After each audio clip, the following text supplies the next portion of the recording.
भड़कते हुए शोलों को कंदील होते देखा है, बेजा फरमानों की तामील होते देखा है।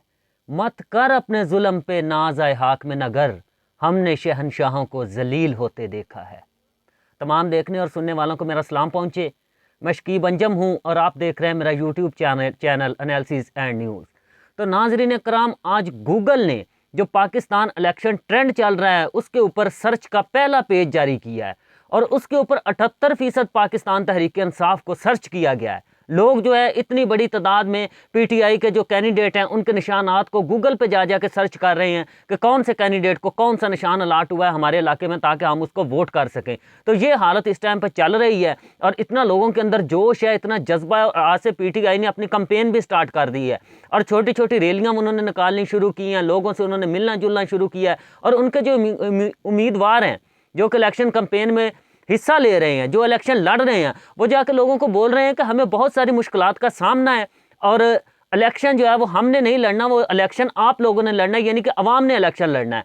तो लोग उनको कह रहे हैं कि ठीक है, आप हमारे पास आएँ या ना आएँ, आप कोई जलसा करें या कॉर्नर मीटिंग रखें या ना रखें, वोट हम आपको देंगे। इस तरह की सूरत हाल चल रही है और इस वक्त 80 से 85% वोटर जो है वो ये तैयार होकर बैठा है कि कब इलेक्शन का दिन आए और उस दिन जो है वो इमरान खान साहब को जो है वो सपोर्ट करें और उनके उम्मीदवार का जो निशान है उसके ऊपर मोहर लगाएं और इमरान खान साहब को जितवाएं। फिलहाल तो ये चल रहा है। उसके बाद आज मरियम नवाज साहबा ने भी एक रैली निकाली है। वो फिरोजपुर रोड से गज्जू मत्ता और नश्तर कॉलोनी और इस इलाके में गई हैं और वहाँ पे जाके उन्होंने खिताब करना शुरू किया है और लोगों को इस बात पे कायल करने की कोशिश कर रहे हैं कि किसी भी तरह से आप मुस्लिम लीग नून को वोट दें ताकि जो मुल्क की तरक्की का सफ़र रुका हुआ था वो वहीं से शुरू हो।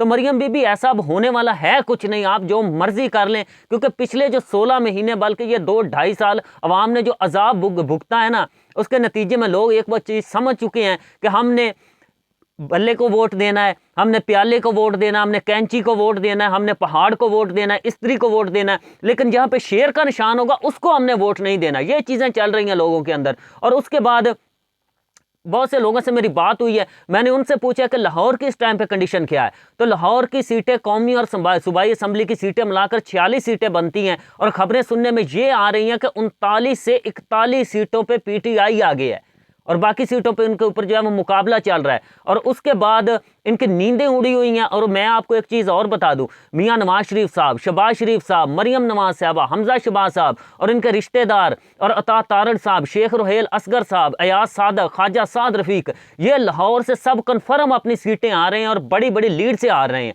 इस टाइम पर इनकी ये हालत चल रही है और मुझे जहाँ तक लगता है कि अगर ये सिचुएशन इसी तरह से बरकरार रही और अगले 1 हफ्ते तक लोगों का कुछ माइंड ना बदला तो इलेक्शन डिले भी हो सकते हैं। यह बात मेरी याद रखिए। हो सकता है कि इलेक्शन कह देंगे जी 1 महीने बाद होंगे या 2 महीने बाद होंगे ताकि हम वोटर को अपनी तरफ माइल कर सकें, लेकिन ऐसा होगा नहीं। लोगों का एक माइंड बन चुका है, लोगों का एक जहन बन चुका है कि हमने वोट जो है इमरान खान साहब को देना है। तो आज का तजिया तो जी इतना ही था और कल से मैं हर ज़िले में जो कौमी असम्बली के कैंडिडेट हैं, जो सूबाई असम्बली के उम्मीदवार हैं, उनका और उनके जो मुखालफ उम्मीदवार हैं उनका कंपैरिजन करूंगा और आपको बताऊंगा कि कहां कहां से कौन कौन कितनी लीड से जीतेगा और कौन कौन हारेगा। कल से हम ये शुरू करेंगे और इलेक्शन डे तक इसी तरह से मैं रोज़ एक वीडियो बनाऊंगा और आपको खबरें जो है वो पहुंचाता रहूंगा। तो वीडियो अगर पसंद आए तो वीडियो को लाइक कीजिए और कमेंट सेक्शन में अपना फीडबैक ज़रूर दीजिए।